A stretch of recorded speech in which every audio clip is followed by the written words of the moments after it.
मनुष्यों की पोशाकें उन्हें विभिन्न श्रेणियों में बांट देती हैं। प्रायः पोशाक ही समाज में मनुष्य का अधिकार और उसका दर्जा निश्चित करती है। वो हमारे लिए अनेक बंद दरवाजे खोल देती है, परंतु कभी ऐसी भी परिस्थिति आ जाती है कि हम जरा नीचे झुककर समाज की निचली श्रेणियों की अनुभूति को समझना चाहते हैं। उस समय ये पोशाक ही बंधन और अड़चन बन जाती है। जैसे वायु की लहरें कटी हुई पतंग को सहसा भूमि पर नहीं गिर जाने देती, उसी तरह खास परिस्थितियों में हमारी पोशाक हमें झुक सकने से रोके रहती है। हाथ पर कुछ खरबूजे डलिया में और कुछ जमीन पर बिक्री के लिए रखे जान पड़ते थे। खरबूजों के समीप एक अधेड़ उम्र की औरत बैठी रो रही थी। खरबूजे बिक्री के लिए थे, परंतु उन्हें खरीदने के लिए कोई कैसे आगे बढ़ता। खरबूजों को बेचने वाली तो कपड़े से मुंह छिपाए सिर को घुटनों पर रखे फफक फफक कर रो रही थी।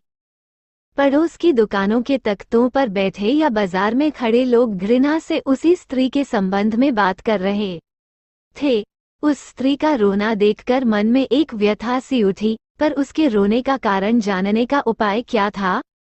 फुटपाथ पर उसके समीप बैठ सकने में मेरी पोशाक ही व्यवधान बन खड़ी हो गई। एक आदमी ने घृणा से एक तरफ थूकते हुए कहा, क्या जमाना है, जवान लड़के को मरे पूरा दिन नहीं बीता और यह बेहिया दुकान लगा के बैठी है।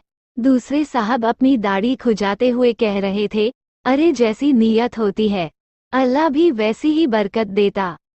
फुटपाथ पर खड़े एक आदमी ने दियासलाई की तीली से कान खुजाते हुए कहा, अरे इन लोगों का क्या है, ये कमीने लोग रोटी के टुकड़े पर जान देते हैं।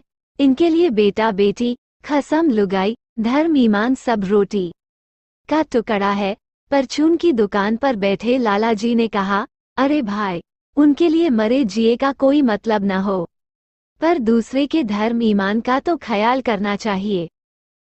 पड़ोस की दुकानों से पूछने पर पता लगा उसका 23 बरस का जवान लड़का था।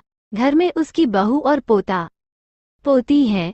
लड़का शहर के पास 1.5 बीघा भर जमीन में कछियारी करके परिवार का निर्वाह करता था। खरबूजों की डलिया बाजार में पहुंचाकर कभी लड़का स्वयं सौदे के पास बैठ जाता, कभी मां बैठ जाती। लड़का परसों सुबह मुंह अंधेरे बेलों में से पके खरबूजे चुन रहा था। गीली मेड़ की तरावट में विश्राम करते हुए एक सांप पर लड़के का पैर पड़ गया। सांप ने लड़के को डस लिया। मां बावली होकर ओझा को बुला लाई। झाड़ना फूंकना हुआ। नागदेव की पूजा हुई। पूजा के लिए दान दक्षिणा चाहिए। घर में जो कुछ आटा और दान दक्षिणा में उठ गया। माँ, बहू और बच्चे भगवाना से लिपट लिपट कर रोए, पर भगवाना जो एक दफे चुप हुआ तो फिर न बोला। सर्प के विष से उसका सब बदन काला पड़ गया था। जिंदा आदमी नंगा भी रह सकता है, परंतु मुर्दे को नंगा कैसे विदा किया जाए। उसके लिए तो बजाज की दुकान से नया कपड़ा लाना ही होगा, चाहे उसके लिए माँ के हाथों के छन्नी कितना ही क्यों न बिक जाएं। परलोक चला गया। घर में जो कुछ चूनी भूसी थी सो उसे विदा करने में चली गई। बाप नहीं रहा तो क्या। लड़के सुबह उठते ही भूख से बिलबिलाने लगे। दादी ने उन्हें खाने के लिए खरबूजे दे दिए, लेकिन बहू को क्या देती। बहू का बदन बुखार से तवे की तरह तप रहा था। अब बेटे के बिना बुढ़िया को दुहनी चवन्नी भी कौन उधार देता।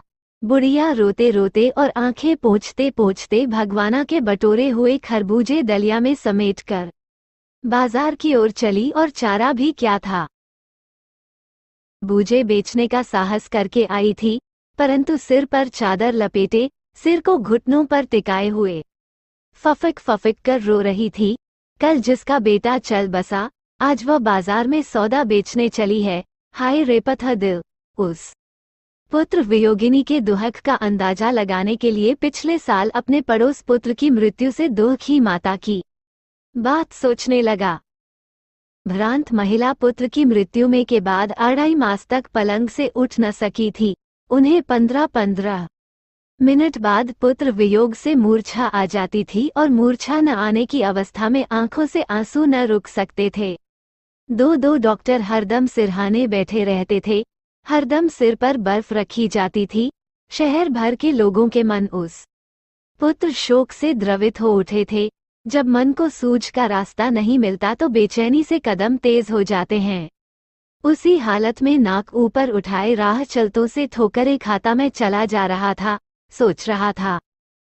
गम मनाने के लिए भी सहूलियत चाहिए और दुखी होने का भी एक अधिकार होता है।